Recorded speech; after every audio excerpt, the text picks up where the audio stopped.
que quelqu'un peut soupirer? Parce que l'Esprit du Seigneur est ici en ces lieux. Aujourd'hui, ce n'est pas un culte normal. Aujourd'hui, c'est un culte prophétique. Est-ce que quelqu'un peut adorer son Dieu? Contemple la beauté de Dieu. Contemple la beauté de Dieu. Contemple la beauté de Dieu. Les 24 vieillards se prosternent devant lui. Aïe, est-ce que quelqu'un peut monter en prière? Est-ce que quelqu'un peut monter en prière? Cherchez l'Éternel pendant qu'il se trouve. Invoquez-le tandis qu'il est prêt. La Bible me dit dans Psaume, ceux-ci s'appuient sur leurs chars, les autres sur leurs chevaux. Mais nous invoquons le nom de l'Éternel. Est-ce que la salle peut vibrer en prière? Papayados, Loupé, Yanagas, Shaoui de Vaus, Libra Sopa.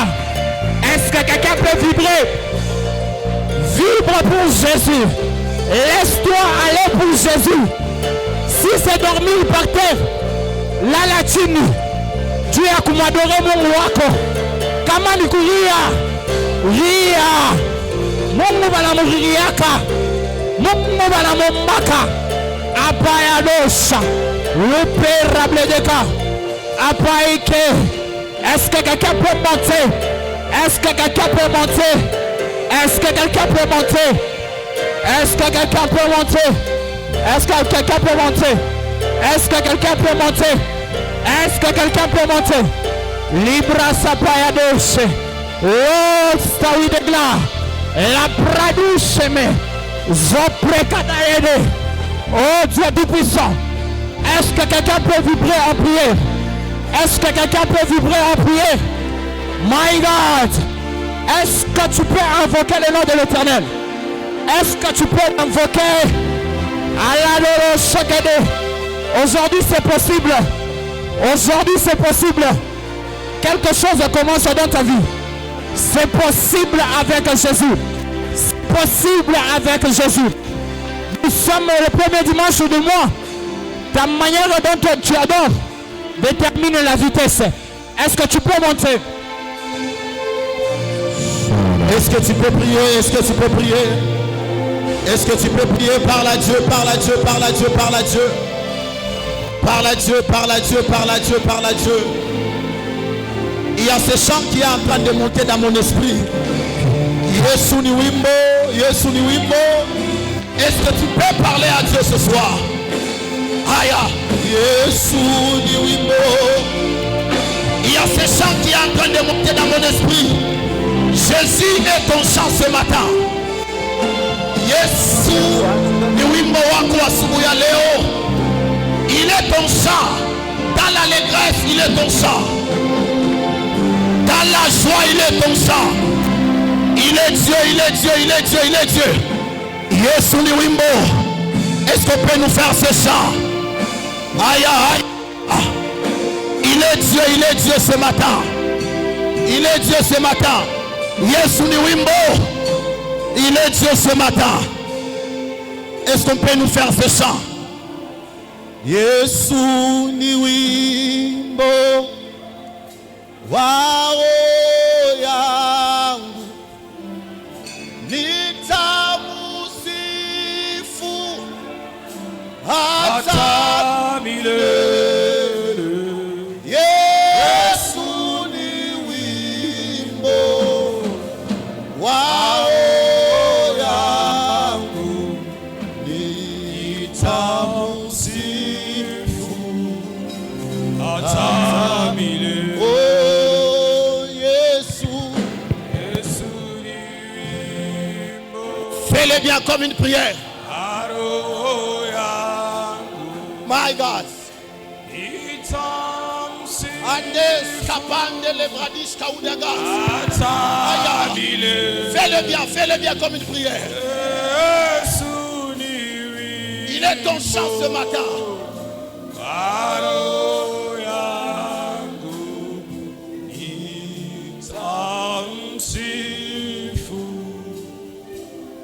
Est-ce que tu peux faire ça? Eric Abissa. Eric Abissa. Come on. Aïe, aïe. Si le fais bien, fais-le comme une prière ce matin.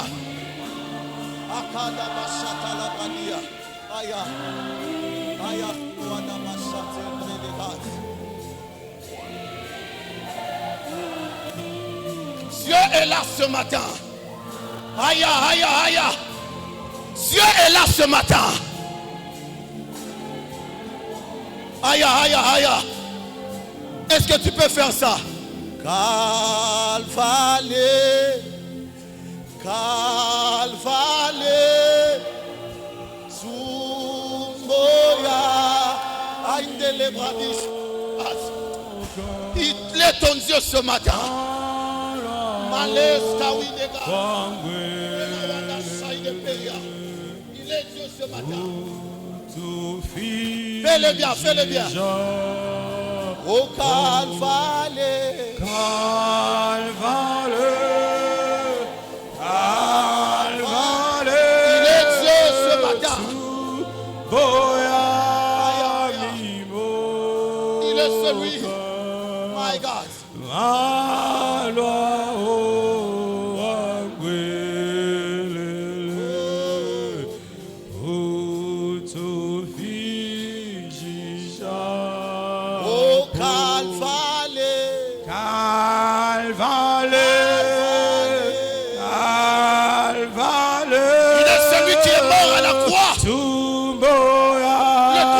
Il est ressuscité. Qu'est-ce que Dieu ne peut pas faire ce matin? Qu'est-ce que Dieu ne peut pas faire ce matin? Aïe, aïe.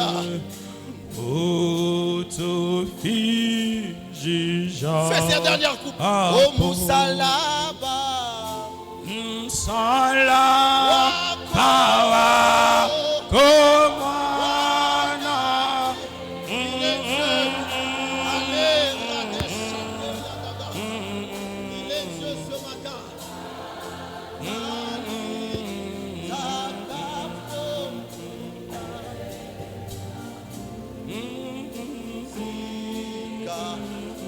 oh Moussalaba, Moussalaba,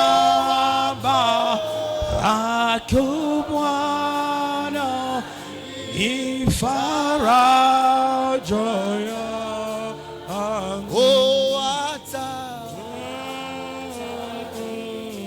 Nakapo, Okwena.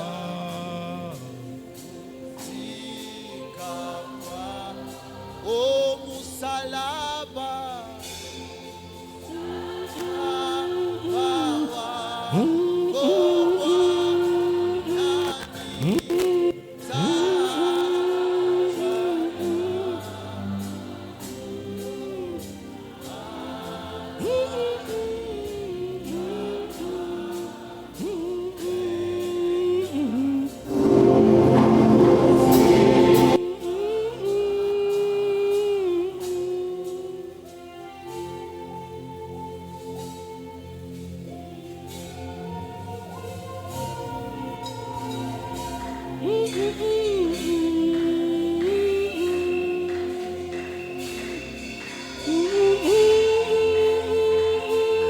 kuna mwingine saa Yesu. Aya, aya. Come on, come on, come on. Hakuna mwingine wa kulinganishwa na wewe.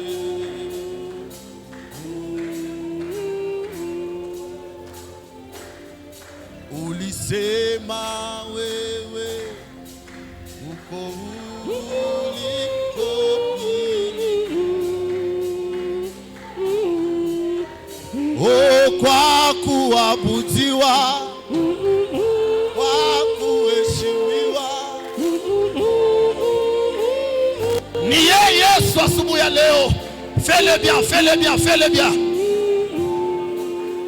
Aya, Mungu mwenye nguvu. Wakupewa sifa. Aya, aya, aya, aya.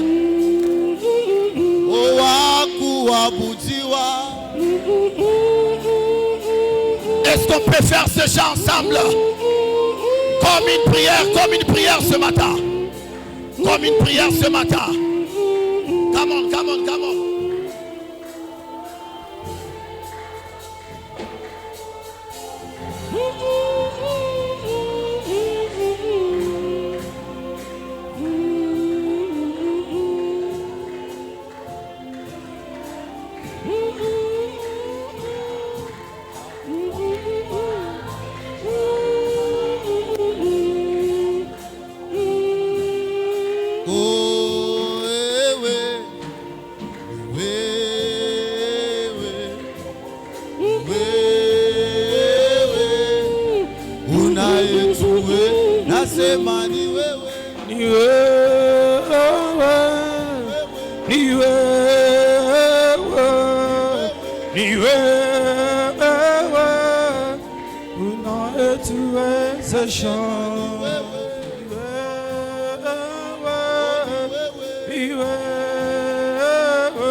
Est-ce que quelqu'un peut acclamer le Seigneur des Seigneurs? J'étais en train de dire, est-ce que quelqu'un peut acclamer le Seigneur des Seigneurs? Acclame le Seigneur des Seigneurs. Acclame le roi des rois. On applaudit pour une personne. On applaudit pour une personne. On applaudit pour une personne. On applaudit pour une personne. Mais on acclame pour Dieu. On acclame pour Dieu. On acclame pour Dieu. Il est celui qui t'a ramassé. Il est celui qui t'a sauvé de la mort. La même maladie qui a tué les autres. La même maladie qui a tué les autres. La même maladie qui a tué les autres. Mais toi, Dieu t'a gardé. Dieu t'a sauvé. De la mort, il t'a sauvé. C'est ce Dieu-là que nous sommes en train d'acclamer ce matin. Est-ce qu'on peut encore célébrer la présence de Dieu? Est-ce qu'on peut encore célébrer la présence de Dieu? Est-ce qu'on peut encore célébrer la présence de Dieu? Alléluia. Amen. Que le Seigneur nous bénisse abondamment. Amen. Je ne sais pas si notre Doumer peut nous aider à jouer au clavier. Est-ce que quelqu'un peut encore acclamer pour le roi?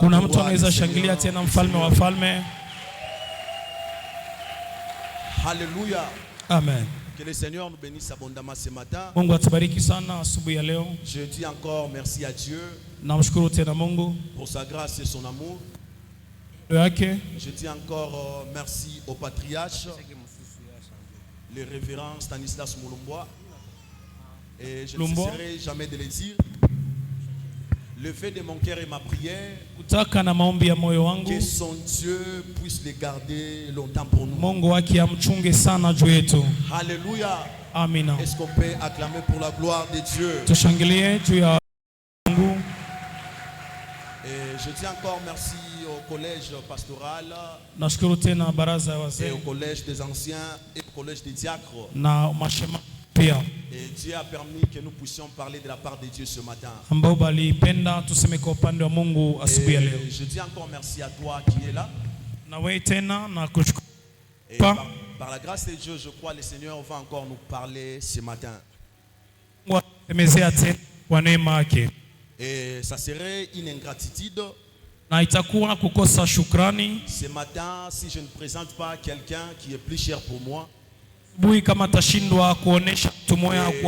lui que Dieu a passé afin que je sois dans ce monde. C'est un privilège ce matin de prêcher devant mon père biologique. Si mon père est là, il peut s'élever. Nous pouvons aussi acclamer pour lui. Papa Kayombo est là. Papa Kayombo eko pale. Si Papa Kayombo est là, on peut. Kama Papa Kayombo eko hapa naweza simama. Que le Seigneur vous bénisse, Papa. Na Mungu ambariki Papa. Wow. Gloire à notre Seigneur Jésus-Christ. Amen. Et je crois fermement, ce matin, le Seigneur nous fera énormément de bien. Bien-aimés dans le Seigneur, durant cette année, nous sommes en train de parler sur un thème très capital que le Seigneur a inspiré aux visionnaires de cette église. Notre thème principal de cette année que le Seigneur a inspiré à notre Père s'intitule tout simplement Garde l'alliance avec Dieu pour rendre libre le chemin de ta destinée. Et il a permis à Dieu que nous puissions aussi parler sur ce thème. Et beaucoup des orateurs ont passé ici, ils ont parlé sur ce thème. Et par la grâce de Dieu, ce matin, nous allons aussi amener un édifice au corps du Christ. Et sans plus tarder, nous sommes rapidement dans le livre de Psaume 103, le verset 17. Et après, on va nous préparer Genèse 17, le verset 2. Kisha Genèse 17, 12. Psaume 103, le verset 17 à 18. Psaume 103. Mais la bonté de l'Éternel et sa miséricorde enfants de leurs enfants. Amen. Est-ce qu'on peut nous répéter ces versets? Psaume 103. Mais la bonté de l'Éternel dure à jamais pour ceux qui le craignent. Mais la bonté de l'Éternel dure à jamais pour ceux qui l'aiment. Et sa miséricorde pour les enfants de leurs enfants. Amen. Amen. Est-ce qu'on peut nous lire Genèse 17, le verset 2? Est-ce qu'on peut s'asseoir? J'établirai mon alliance entre moi et toi. J'établirai mon alliance entre toi et moi. Et je te multiplierai à l'infini. Amen. Je te multiplierai à l'infini. Amen. Est-ce qu'on peut aller sur le verset 4? Voici mon alliance. Voici mon alliance que je fais avec toi. Que je fais avec toi. Tu deviendras d'une multitude de nations. Tu deviendras une multitude de nations. Allez dans le verset 7. J'établirai mon alliance entre moi et toi. J'établirai mon alliance entre toi et moi. Et tes descendants après toi. Et tes descendants après toi. Selon leur génération. Selon leur génération. Ce serait une alliance perpétuelle. Ça sera une alliance à perpétuité. En vertu de laquelle je serai ton Dieu et celui de ta postérité. En vertu de laquelle je serai ton Dieu. Est-ce qu'on peut acclamer la parole de Dieu? Ce matin, nous allons développer ce thème. Qui dit tout simplement garde l'alliance avec Dieu pour rendre libre le chemin de ta destinée. Bien-aimés dans le Seigneur, nous devons savoir une chose. Lorsque vous lisez dans Jérémie, la Bible dit que Dieu a prévu les projets de bonheur devant nous. Mais il est très important lorsque nous voulons savoir sur l'alliance. Nous devons savoir une chose. Pour que notre alliance soit libérée, il y a des préceptes que nous devons suivre. Il y a des exigences que nous devons suivre. C'est pourquoi ce matin, nous allons savoir quels sont les éléments qui vont nous permettre afin de rendre libre le chemin de notre destinée. Nous allons savoir quelle est l'importance de l'alliance de Dieu dans notre vie. Lorsque vous lisez dans Genèse 17, Dieu a appelé cet homme d'Abraham. Il lui a dit, j'établirai mon alliance entre toi et moi. Tu seras un homme grand. Et cette alliance est à perpétuité. Quand nous parlons de l'alliance à perpétuité, c'est-à-dire cette alliance n'a pas de fin. Donc cette alliance va se transmettre de génération en génération. Mais il y a une chose que nous devons savoir. C'est là où Psaume est en train de dire que Dieu est fidèle à ceux qui gardent son alliance. Il n'y a pas d'alliance sans les conditions. Il n'y a pas de salut sans les conditions. C'est-à-dire, lorsque nous recevons le salut, lorsque nous sommes en alliance avec Dieu, il y a des préceptes que nous devons suivre. Lorsque nous suivons ces préceptes, c'est alors que nous serons dans la mesure de bénéficier de ces alliances que Dieu a déjà placées devant nous.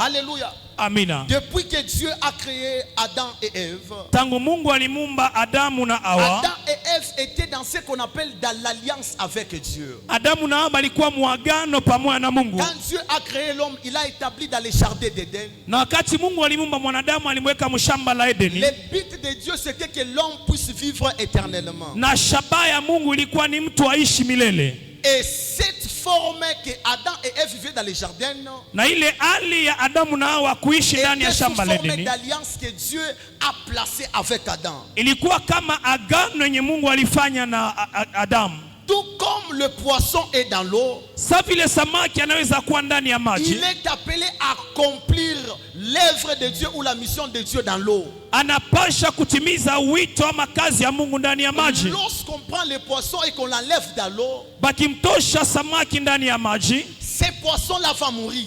Ule samaki atakufa. C'est de même aussi avec l'alliance. Ni mambo moya moya na agano. Ce qui maintient ta destinée, Chunga maisha yako ce qui maintient ta vie, kile kinasimamisha maisha yako, l'alliance que tu as avec ton Dieu. Nili agano ulifanya na Mungu. C'est pourquoi la plupart des gens qui se sont détournés hors de l'alliance, ils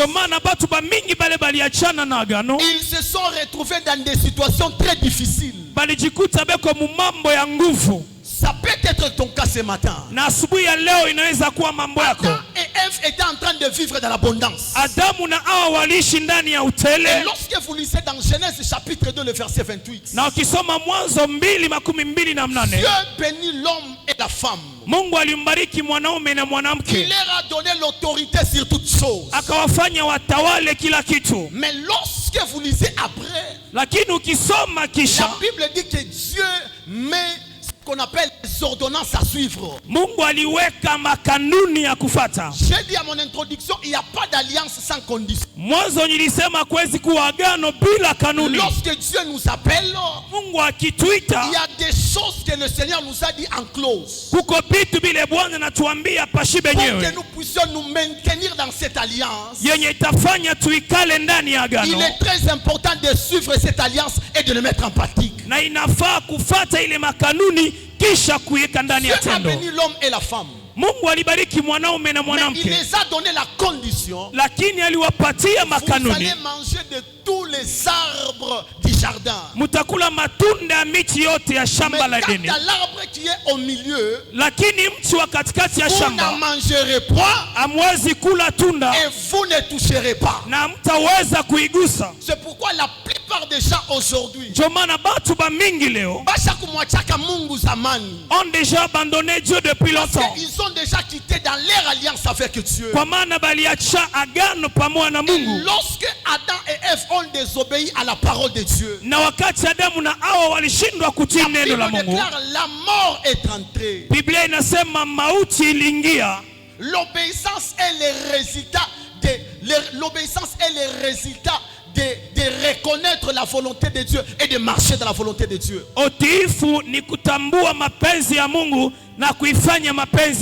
Mais la désobéissance est le résultat de la mort. Aujourd'hui, il y a des hommes et des femmes qui sont en train de mourir. C'est parce que quelque part, ces femmes-là n'ont pas pu obéir à l'alliance et aux ordonnances que Dieu leur a données. C'est pourquoi ce matin, nous devons définir d'abord c'est quoi l'alliance.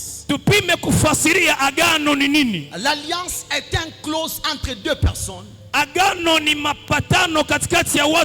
L'alliance est un contrat entre deux personnes. Tout comme l'homme est lié à sa femme. C'est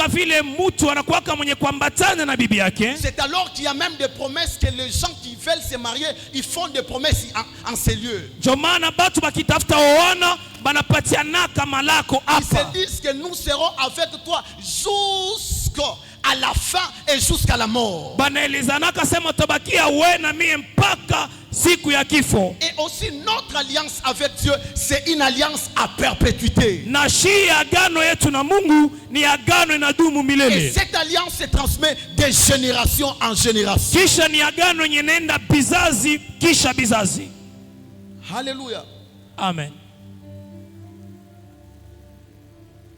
Et comment est-ce que nous sommes parvenus à entrer dans cette alliance? Comme par le sang de Jésus-Christ, nous sommes transformés. Nous sommes régénérés. Et nous sommes entrés en alliance avec Dieu par le sang de Jésus-Christ. Les taureaux et les animaux ne pouvaient pas nous sauver. Mais Dieu a créé une relation profonde entre nous et lui. Il a passé par Jésus-Christ afin que tout celui qui va accepter puisse entrer en alliance avec Dieu. Et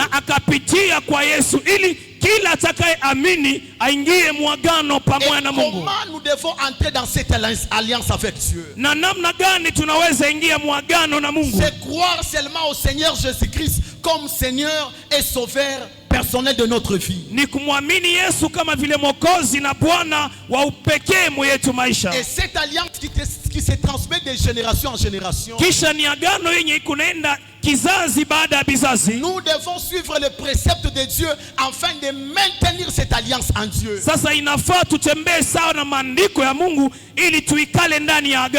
Alors que lorsque Dieu a appelé les enfants d'Israël, il a dit que vous allez observer mon alliance. Et le jour où vous allez désobéir, il y aura des fleurs qui vont vous suivre. La plupart des gens aujourd'hui sont en train de vivre hors la volonté de Dieu. La plupart des gens aujourd'hui sont en train de vivre des choses très compliquées. C'est peut-être quelque part tu n'as pas pu maintenir ton alliance avec Dieu. Lorsque vous lisez dans 2 Samuel 9, na ukisoma Samueli wa pili sura ya 9 par le verset 1. Kwanza kumustari wa kwanza. La Bible nous parle de l'histoire de Jonathan et David. Biblia inatuambia hadithi ya Yonathani na Daudi. L'alliance de Jonathan et David, agano ya Yonathani na Daudi, c'est cela aussi qui montrait leur pacte ou leur alliance avec Dieu. Ni kitu kilikuwa naonesha kupatana kwao ama agano pamoja na Mungu. C'est aussi une sous-forme d'alliance. Na ni aina nyingine ya agano. Et Jonathan s'est attaché à David. Kisha Yonathani aliambatana na Daudi. Écoutez par la suite ce que Jonathan a fait. Sikia kisha bila Yonathani alifanya. La Bible déclare, lorsque vous lisez dans 2 Samuel 9, Biblia inasema Samueli wa pili sura ya 9, Jonathan a retiré son manteau. Yonathani alivula kanzu yake. Jonathan a retiré son arc. Yonathani alitosha upinde yake. Jonathan a retiré sa ceinture. Yonathani alitosha mushipi. Il a donné à David. Akampatia Daudi. Et cela montre aussi les formes d'alliance. Inaonesha vile vile aina ya agano. Ça veut dire ceci. Ni kusema lorsque nous entrons en alliance avec Dieu, tunapoingia ndani ya agano na Mungu, nous ne nous appartenons plus à nous-mêmes. Maisha yetu haina tena yetu shi wenyewe. Nous appartenons totalement à Dieu. Maisha yetu inakuwa maisha ya Mungu. C'est-à-dire nous disons à Dieu, ni kusema tunamwambia Mungu tout, ubebe kila kitu na kisha uongoze maisha yako. Nous avons plupart des gens à l'église. Ndio maana leo kukanisa kwa watu bamingi, ils ont dit à Dieu, balimwambia Mungu, je te reçois seulement comme sauveur, na kupokea tu kama mkombozi, mais pas comme maître. Lakini hauna mwalimu. Un maître c'est qui? Mwalimu ni nani? Un maître c'est un guide. Mwalimu ni kiongozi. Un maître c'est quelqu'un qui est en train de donner des ordonnances à suivre. Mwalimu analetaka maelekezo ya kufuata. La plupart sont à l'église. On reçut Jésus comme sauveur, balimpokea Yesu kama mais pas comme Mwokozi, leur maître. lakini hapana kama Nous mwalimu. devons recevoir Jésus-Christ Tunapasha kupokea Yesu comme Kristo Seigneur et Sauveur. kama Bwana na Mwokozi. Jonathan a pris la décision Yonatani de donner tout à David. ya kumpatia Daudi kila kitu, Et cela est le symbole na ile ni alama d'honneur et de la royauté. ya heshima na mambo ya kifalme. Et Jonathan Na Yonathan est le type de Christ. ni aina ya Kristo. Vous allez comprendre une chose. Mtaelewa kitu kimoja. Jonathan a pris tout ce qu'il avait de plus cher. Yonatani alibeba vitu vyote vya bei vile alikuwa Jonathan a navyo. pris sa ceinture. Alibeba mshipi. Or, lorsque vous lisez la Bible, en réalité, Kwa kweli c'est Jonathan qui devait prendre la place de David. Yonatani ndio alipasha beba fasi ya Mais la Daudi. Bible déclare Jonathan a pris tout ce qu'il avait donné à David. Lakini Biblia inasema Yonatani alibeba vyake vyote Dans akampatia cette Daudi. génération, Mwiki kizazi, Dieu a été en train de chercher des hommes et des Mungu femmes wako qui peuvent se anatafuta consacrer à lui. bamama na bababa bakujitoa Dans cette kwake. génération, Mwiki kizazi, Dieu est en train de chercher des hommes et des femmes Mungu anatafuta wababa na qui wamama peuvent s'abandonner totalement à penye Dieu. batajiachilia kweli kwa Mungu, Peuvent oublier ses titres. penye banaweza Qui kujisaulika peuvent servir Dieu avec motivation. bakumtumikia Mungu kwa nguvu, Peuvent servir Dieu avec vivacité. bakumtumikia Mungu na moyo wote. C'est pourquoi la Bible déclare, Ndio maana Biblia inasema si tu sais faire le bien kama unajua kutenda mema et que tu ne le fais pas, tu commets un péché. na ukishindwa kuifanya unafanya dhambi. Jonathan avait la reconnaissance. Yonatani Il alitambua, fallait que moi je diminue afin que David puisse croître. mie napasha shuka ili Daudi ainuke. C'est ce que Jean-Baptiste avait fait. Ndio kile Yohana Mbatizaji Où est les alifanya. hommes et des femmes que Christ est en train de chercher? Mama na baba beko wapi pale Qui kanisa peuvent kwa se dire aujourd'hui, penye banaweza sema il leo faut que moi je rabaisse mie nishuke afin que Christ puisse remonter à moi. ili Kristo aonekane ndani yangu. Or, notre but sur cette terre Ile saa shaba yetu pa est dunia celle de ressembler à Jésus. ni kumfanana na Kristo. C'est bien de venir à l'église. Kuya kukanisa ni mzuri, C'est bien de chanter. kuimba ni mzuri, C'est bien de faire toutes choses à l'église. kufanya kila kitu Mais kanisa ni mzuri, pose-toi la question. lakini ujiulize, Est-ce que tu es mort à toi-même? eti ulishakufa ndani Est-ce yako? que tu manifestes la vie de Christ? Eti uko naonesha maisha ya Kristo? Jonathan a reconnu la grandeur de David. Yonatani alitambua ukubwa wa Daudi, Et c'est Jonathan qui devait être l'héritier. na Yonatani ndio alipaswa kuwa mrisi. Et la Bible est en train de dire, Na Biblia iko nasema l'amour, upendo c'est abandonner sa vie pour ses amis. ni kutoa maisha kwa Jonathan a pris la décision d'abandonner sa vie afin de donner tout à David. Yonatani alibeba mpango wa kuacha yote ili ampatie Daudi. C'est alors que j'ai dit que Jonathan est la préfiguration de Christ. Ndio maana nilisema Yonatani ni picha ya Kristo. Christ a quitté son trône dans les ciels. Kristo aliacha enzi yake mbinguni. La Bible dit il a abandonné toutes choses. Biblia inasema aliacha kila Il kitu, est venu sur la terre afin de nous sauver, toi et moi. akashuka pa dunia ili atuokoe wewe na mimi. Depuis l'Ancien Testament, Dieu était en train de chercher quelle est la personne qui peut faire l'alliance avec lui afin que nous soyons aussi sauvés par cette alliance. Tangu agano la kale Mungu alitafuta nani atafanya agano na yeye ili kupitia yeye sisi tuokolewe. Alors que Christ a pris la décision d'abandonner son trône et sa royauté afin de venir nous sauver sur la terre. Ndio maana Kristo alibeba mpango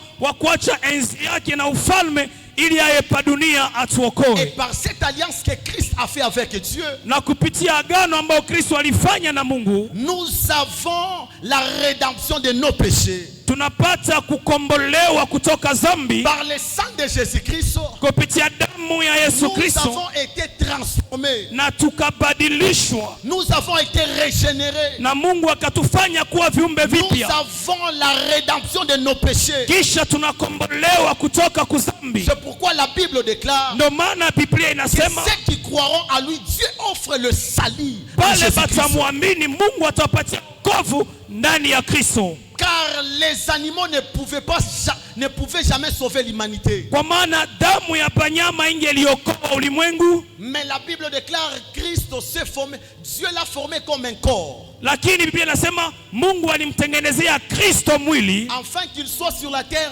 afin que nous soyons sauvés. ili aingie pa dunia na tupate kuokolewa. Et par cette alliance, Na kupitia ili agano nous devenons des hommes et des femmes intelligents. tunakuwa wababa na wamama wenye kuwa na akili. Et c'est quoi cette alliance? Na agano hii ni agano gani? C'est l'intimité avec Dieu. Ni maisha ya ukaribu pamoja na Bien-aimés dans Mungu. le Seigneur, Mpendwa ndani ya Bwana, lorsque vous lisez la Bible dans Daniel chapitre 6, ukisoma Danieli 6, que Daniel avait la capacité et l'intelligence de discerner les temps. Danieli alikuwa na uwezo na akili ya kuchunguza wakati. Lorsqu'un homme est en alliance avec Dieu, Wakati mtu yuko muagano na Mungu, Dieu lui donne l'intelligence des temps et dans les futurs. Mungu anampatia akili mwi wakati na yenye Dieu itakuya. lui donne la capacité de discerner les choses. Mungu anampatia uwezo wa kuchunguza C'est vitu. pourquoi la Bible déclare dans Romains chapitre 12. Ndio maana Biblia inasema mwa Roma 12, Ne vous conformez pas au siècle présent, musifanane na hii dunia ya mais leo, soyez transformés par le renouvellement de l'intelligence, lakini mbadilishwe kufanyiwa upya ndani ya afin que vous akili, discerniez quelle est la volonté de Dieu, ce qui est bon et agréable à Dieu. ili mapenzi ya Mungu ni nini, ya mzuri na ya kumpendeza. Lorsque nous sommes en alliance avec Dieu, Na tukiwa muagano na Mungu, Dieu nous donne la sagesse de discernement. Mungu anatupatia hekima na akili kuchunguza. Bien-aimé dans le Seigneur, Mpendwa ndani ya Bwana, l'intelligence ce n'est pas parler français. akili haina kuongea Kifaransa. L'intelligence ce n'est pas parler chinois. Kuwa akili haina kuongea L'intelligence ce Mandarin. n'est pas parler wallon. Kuwa akili haina kuongea Mais lorsque Kiungo. vous lisez dans Proverbe chapitre 1 le verset 7, Lakini ukisoma Zaburi 1:7, la crainte de Dieu c'est le commencement de la sagesse. asema boka bwa Mungu ndio mwanzo wa Un homme qui hekima. craint le Seigneur, Na ukimwogopa il a la Mungu capacité de discerner les choses. utakuwa na uwezo wa kuchunguza. Un homme qui craint le Seigneur, Mtu anamwogopa c'est Mungu un homme intelligent. ndio mtu wa akili. Apparaître devant les hommes que nous sommes intelligents. Ambao tutaonekana saba Mais akili, lorsque nous regardons bien ta vie, lakini tukiangalia mzuri tu maisha n'as yako, aucune relation avec Dieu. hauna mtu. Lorsque tu es en intimité ou en alliance avec Dieu, Ukichofeana ama ukiwa na agano na Mungu, Dieu fait de nous des hommes et des femmes intelligents. Mungu anatufanya mama wa akili. Lorsque c'est la Bible dans Matthieu, Ukisoma Biblia mu la Mathayo, Bible déclare Biblia les inasema fils d'Isaacar, les fils d'Isaacar batoto ya Isaka ayant l'intelligence wenye kuwa na akili de discerner le temps et le moment. ya kuchunguza wakati na nyakati. Nous vivons des temps très compliqués Tuko mwakati ya nguvu, où l'épouse est à sa porte. kule bwana harusi eko Il est en train de frapper à ton cœur. na eko napiga Mais nous kumlango, devons maintenir notre alliance avec Dieu na tunapasha kuchunga agano na Mungu afin que nous soyons préparés dans l'enlèvement. ili tuwe tayari kwa kwenda Nous mbinguni. devons savoir une chose, Kuko kitu tunapasha c'est qui nous jua, maintient dans la présence de Dieu. kile kinatufanya tuikale mwepo wa Ce n'est Mungu. pas le nombre d'argent que nous avons, Haina hesabu ya pesa c'est qui tuko nous nayo, maintient dans la présence de Dieu. tuikale Ce n'est mwepo pas wa le Mungu. nombre d'habits que nous avons, wingi wa mais mavazi c'est qui tuko nous nayo, maintient dans la présence de lakini Dieu. kile kinatuikalisha C'est mwepo wa notre Mungu intimité avec Dieu. ni kuchofeana La kwetu na plupart Mungu. viennent à l'église, Bamingi banakia ils kanisa, chantent, banaimbaka, ils prient, banaomba, ils prophétisent. banatabiri, Aucune relation avec Dieu. lakini habana muhusiano C'est na là où Mungu. j'ai dit, Ndio pale la nilisema plupart des gens aujourd'hui batu bamingi leo iront en enfer par les portes de l'église. bataenda mungena kupitia Je kumlango répète kanisa. encore. Na hujilia La tena plupart des gens aujourd'hui leo batu bamingi iront en enfer par la porte de l'église. bataingia mungena kupitia J'aimerais kumlango wa kanisa. m'expliquer.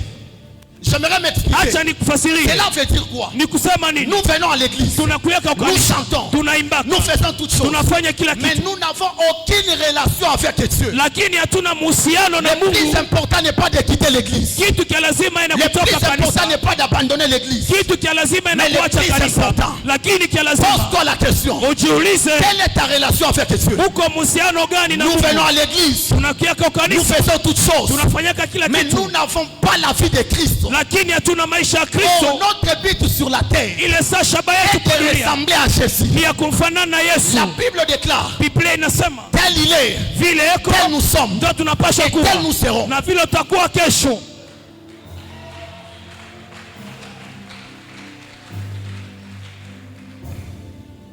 Comment nous devons garder maintenant cette alliance? Namna gani tunaweza kulinda ile agano? Comment nous devons garder cette alliance? Namna tunaweza kuchunga ile agano? Nous sommes agano. rapidement dans Galates chapitre 2. Wagalatia sura ya pili. Galates chapitre 2. Wagalatia sura ya pili. Le verset 1. Mstari wa kwanza. Nous lisons rapidement Galates chapitre 2. Tunasoma haraka Wagalatia sura ya pili. Le verset 19. La Bible déclare, Galates chapitre 2, le verset de la Bible dit, car si j'ai rebâti les choses que j'ai détruites, je me constitue moi-même un transgresseur. Car c'est par la loi que je suis mort à la loi afin de vivre pour Christ. Ce qui m'importe beaucoup ici, c'est le verset 9. Ce que le verset 19 dit. Car c'est par la loi que je suis mort à la loi afin de vivre pour Dieu. Le verset 20, j'ai été crucifié avec Christ. Et si je vis, ce n'est plus moi qui vis, c'est Christ qui vit en moi. Alléluia. Amen.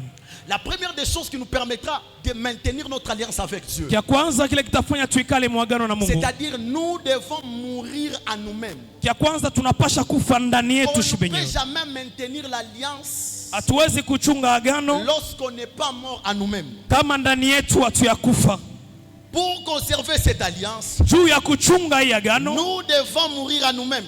Ça veut dire quoi, mourir en soi-même? C'est s'abandonner totalement à Dieu. C'est accomplir la volonté de Dieu. C'est-à-dire dire ceci. La Bible déclare dans Galates chapitre 5, en commençant par le verset 16, que les œuvres de la chair se sont manifestées. Tout ce qu'on nous dit là-bas, pour que nous puissions conserver l'alliance avec Dieu, nous devons nous abandonner totalement à Dieu, comme l'argile dans la maison du potier. Nous devons dire à Dieu de nous façonner. Nous devons dire à Dieu de nous donner la forme qu'il veut. Nous devons mourir à nous-mêmes en faisant la volonté de Dieu. Mourir en soi-même vient à donner notre vie entre les mains de Dieu. C'est pourquoi la Bible déclare, Jésus-Christ n'aura pas pu ressusciter s'il n'était pas mort. Nous avons beaucoup de gens à l'église qui ne sont pas encore morts. L'apôtre Paul a compris dans Galates chapitre 2 le mystère de la mort. On ne peut jamais vivre si on n'est pas encore mort. Beaucoup de gens viennent à l'église mais ils ne sont pas encore morts. Quand nous venons à l'église, nous devons mourir à nous-mêmes afin de laisser la volonté de Dieu puisse couler à nous. Lorsque Christ est mort à la croix de Golgotha, la Bible déclare qu'il est ressuscité. L'apôtre Paul a dit une chose. Et si je vis, ce n'est plus moi qui vis, mais c'est Christ qui vit en moi. L'apôtre a compris le mystère de la mort. Lorsque nous venons à l'église, nous devons conserver l'alliance. Et l'alliance se conserve par la mort à nous-mêmes. Nous devons mourir afin de vivre. Pose-toi la question ce soir. Qu'est-ce qui doit mourir en toi? Je ne sais pas, qu'est-ce qui t'éloigne de la volonté de Dieu? Qu'est-ce qui t'éloigne afin de garder cette alliance? Ce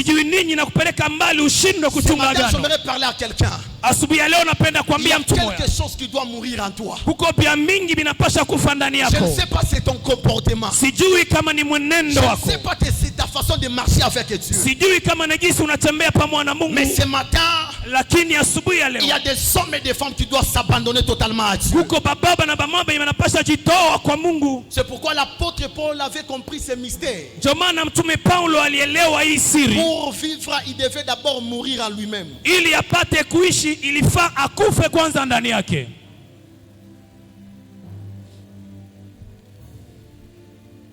Nous devons maintenir notre alliance. Tunapasha kuchunga agano yetu En mourant en nous-mêmes. kwa kufa shibe nyewe ndani Et yetu. en maintenant la relation, notre relation avec Dieu. Na katika kuchunga uhusiano wetu pamoja na Mungu. Nous devons savoir une chose. Kuna kitu tunapasha jua. Nous sommes sur la terre pour le ciel.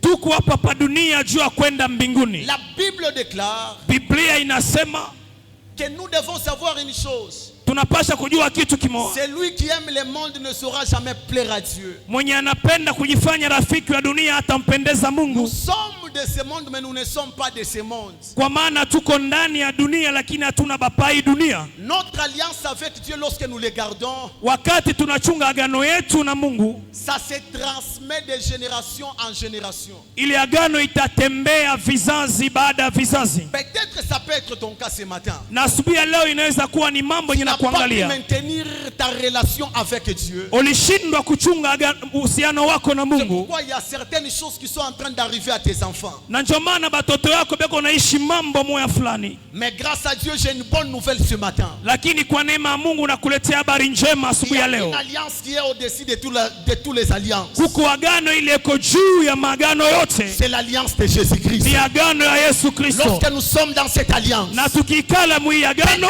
importe nos péchés, ingawa zambi peu yetu, importe nos transgressions, ingawa makosa la yetu, Bible déclare, Biblia il inasema s'est fait malédiction alijifanya afin laana que toi et moi nous soyons bénédictions. ili wewe na mimi tukue Je ne sais baraka. pas quel est le type de personnes qui ont déclaré sur ta vie. Sijui ni batu gani balifanya Je mambo ne sais maisha pas yako. quelle est l'alliance que nos ancêtres ont fait. Sijui ni agano gani Mais bakamu j'ai une walifanya bonne kwa nouvelle maisha ce yetu. matin. Lakini nakuletea habari Il y njema a un asubuhi ya homme qui leo. s'appelle Jésus-Christ de Kuko Nazareth. mtu jina yake Yesu, Il est au-dessus de toutes les alliances. eko yule ya magano Il yote. a dit à la croix de Golgotha Alisema kumsalaba wa que Golgotha tout est accompli. kwamba yote Je prie imekwisha. et décrète ce matin, Natangaza na sous l'onction de mon Père, chini ya upako wa Baba, toute alliance démoniaque kila agano ya qui a été érigée sur ta vie, ile balienga qui a été érigée sur tes ile enfants, balienga pa qui maisha a ya été watoto yako, érigée sur ta famille, ile balienga pa je jamaa prie yako. et décrète ce Naomba matin natangaza que asubuhi ya cela leo soit brisé.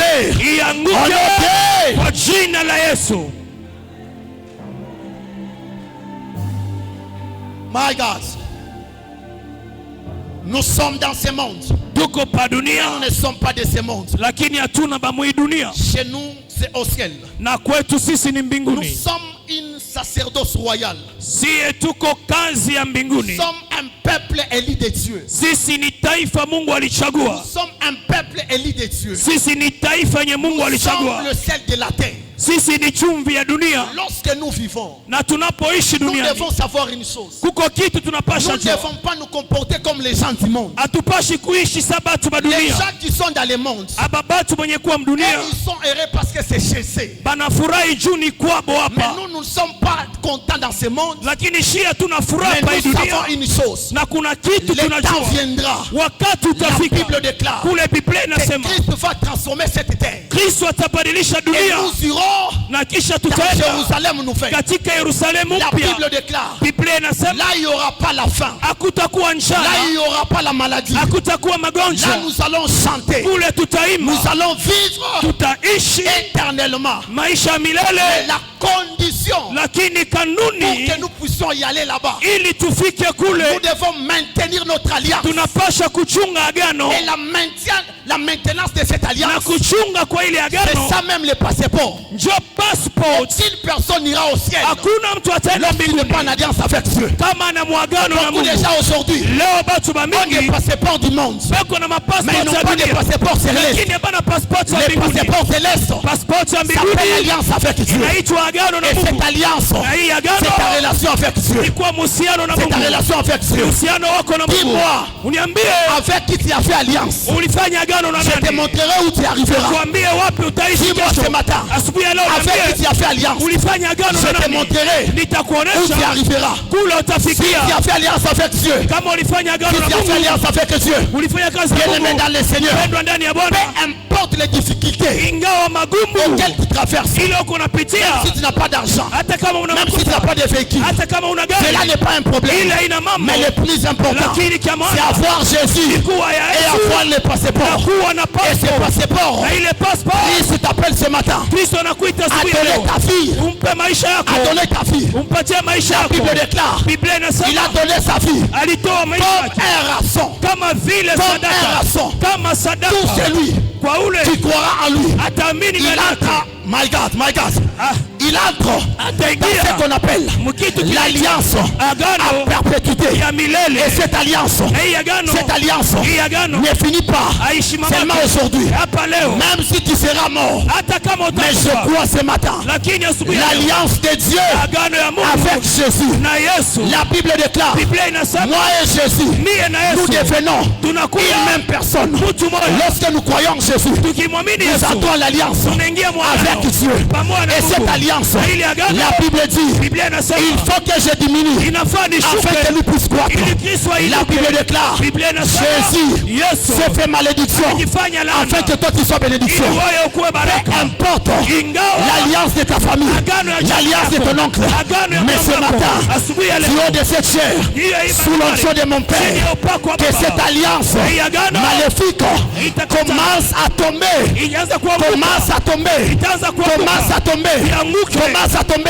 Ce matin, j'ai une bonne nouvelle.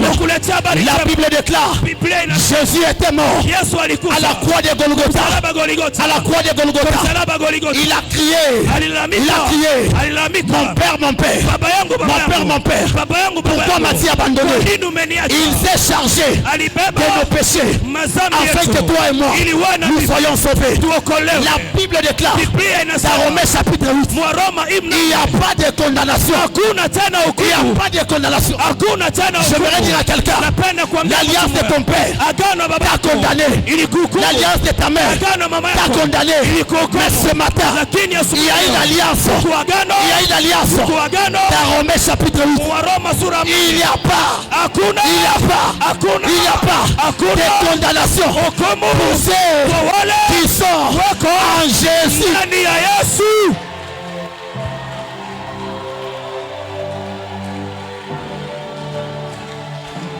Que Dieu bénisse sa parole.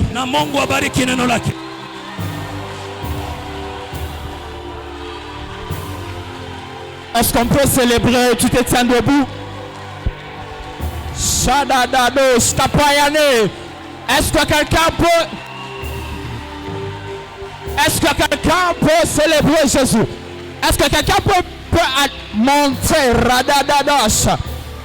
Est-ce que quelqu'un peut monter en prière? Commence Radé, Shegebe, Osta, Chapaïke. Est-ce qu'on peut se tenir debout? Rado Payane. Commence à détruire. Dis à Dieu, il n'y a plus de condamnation pour ceux qui sont en Jésus. Sur ma vie, il n'y a plus de condamnation. Pikamikono, c'est ma pamaïcha yang ou apana condamnation. Il y a la vie de Jésus qui est entrée. Est-ce que quelqu'un peut prier? Est-ce que quelqu'un peut commencer à faire cette déclaration? Il n'y a plus de condamnation pour ceux qui sont en Jésus. Commence à monter en prière sur ta vie, sur ta famille. Il n'y a plus de condamnation. Est-ce que quelqu'un peut? Rable va ou pas yana. Stayagedeva jamais. Est-ce que quelqu'un peut monter? En prière? Il n'y a plus de condamnation sur ta vie. Il y a Jésus. Sur ton alliance, il y a Jésus. Est-ce que quelqu'un peut monter? My God, il y a l'onction de Dieu qui se mouve en ces lieux. Eradosha, Liprado Prayane, Sokanana, Chao Sapé. Sur ta vie, il y a Jésus. Meklados Payane, Zokanama Yolos, Roubliane. Est-ce que quelqu'un peut monter en prière? Il y a Jésus. Il n'y a plus de condamnation Pour ceux qui sont en Jésus. Parce que tu t'appuies sur Jésus. Maisha yako. Alliance yote mubaya. Iko nanguka. Est-ce que quelqu'un peut monter à prier? Il y a l'option de Dieu qui se mouve. Il y a l'option de Dieu qui se mouve. Move. Oh, Payane. Est-ce que quelqu'un peut monter? Monte en prière. Jésus. Aïe. Change ta vie. Commence à remplacer. Sous la malédiction. Mets le nom de Jésus. Sous l'échec. Mets le nom de Jésus. Il y a quelque chose qui se passe en Seigneur. Le Dieu de notre Père est en train d'opérer.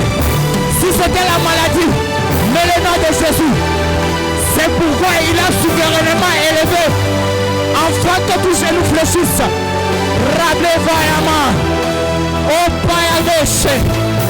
Commence à remplacer sous ton échec, sous ta vie. Mets le nom de Jésus.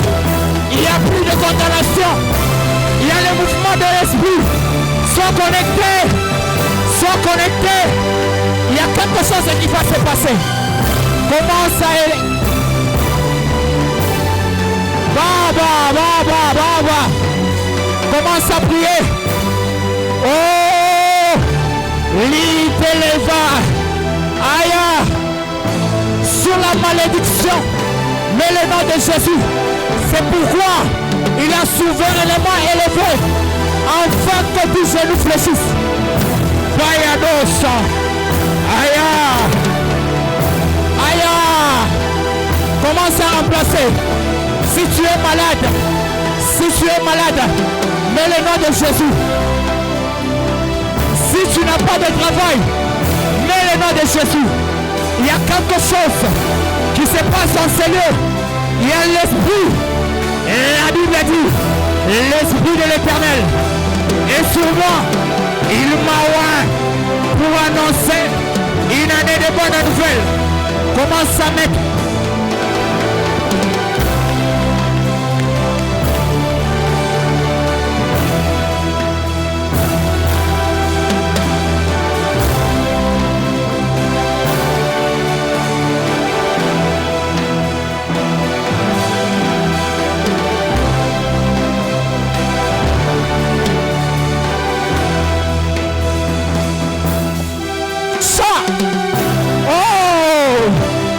L'Esprit du Seigneur est ici en ces lieux.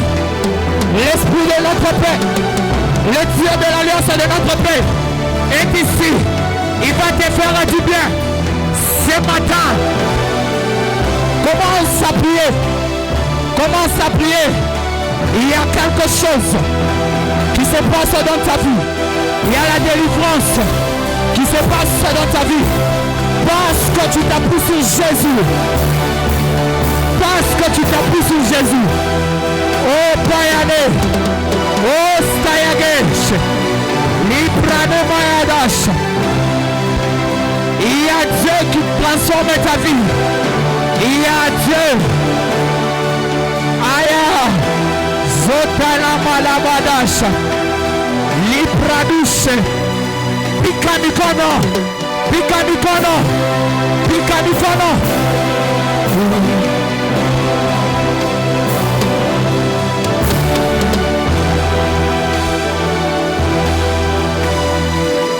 Lipagos Kadash Zople Shagadada Irable de Vaus Chapagen Teli.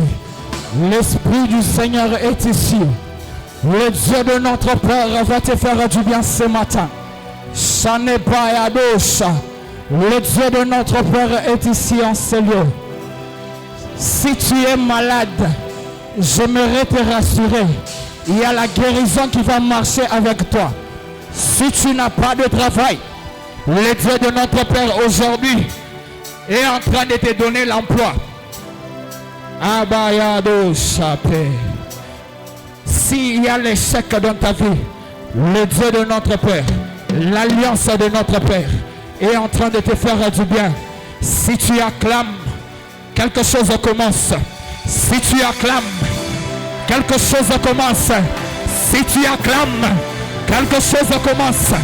Si tu acclames, quelque chose commence. Fais du bruit pour Jésus. Fais du bruit pour Jésus. Est-ce que quelqu'un peut faire du bruit pour Jésus? Est-ce que maman a des oubliés qui kelekele juu ya Yesu? Kama ina Yesu ni nani? Kama ina Yesu ni nani? Manieri yako ya kupiga mikono ikuonesha vile moya Novembre ukunaanza mambo sasa. Kama uko na mtoto, je prophétise sous l'onction de mon Père, tu vas trouver l'enfant. Si tu es malade, je prophétise sous l'onction de mon Père, la guérison est en train de marcher avec toi.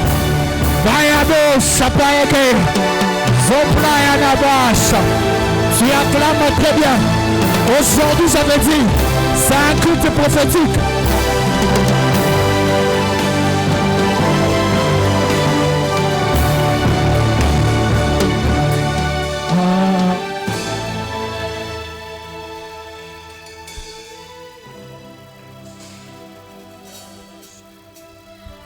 Sarage.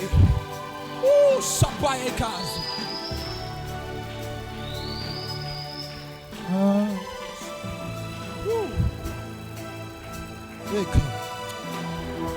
Jésus, tu es si merveilleux. Qu'est-ce qu'on peut te donner, Jésus? C'est pourquoi il a souverainement élevé, afin que tout genou fléchisse devant le nom de Dieu. Est-ce que quelqu'un peut célébrer Jésus? Parce qu'il y a le nom qui est au-dessus de tout nom. Il y a le nom qui est au-dessus de tout nom. Oh Dieu. J'aimerais te rassurer, si tu es malade, tu seras guéri au nom de Jésus. Si tu manques d'emploi, le Dieu de notre Père va te donner au nom de Jésus. Ta manière de dire Amen, ça m'étonne. Ta manière de dire Amen, ça m'étonne. Si tu manques quelque chose, si tu manques le boulot, le Dieu de notre Père va te donner. Wow. Aujourd'hui, aujourd'hui, il mois novembre, paka ou témoigner que Mungu alekalaka ako. Parce que Mungu est qu'on a tout zatina leo. Mungu ko prend la patiana, ma mariage. Il faut au mois de décembre qu'on a célébré mariage moi fâché. Alléluia. Wow. Aujourd'hui c'est un culte, c'est vraiment très bien. On remercie le Dieu de notre Père. Et est-ce qu'on peut honorer la grâce de notre évangéliste? Est-ce qu'on peut l'honorer? Vraiment, le Dieu de notre Père est tellement puissant. Vraiment, wow.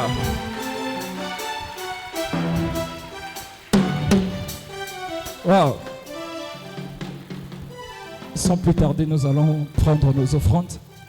Avant qu'on puisse prendre nos offrandes, j'aimerais dire, l'offrande, ce n'est pas seulement l'argent. L'offrande, ce n'est pas seulement l'argent. Tu peux payer des choses chères. Même la voiture, tu peux donner. C'est l'offrande aussi. Amen. Là que tu es, tu prends ton offrande. Commence à bénir ton offrande. Prononcez ma parole. C'est ma parole offrande.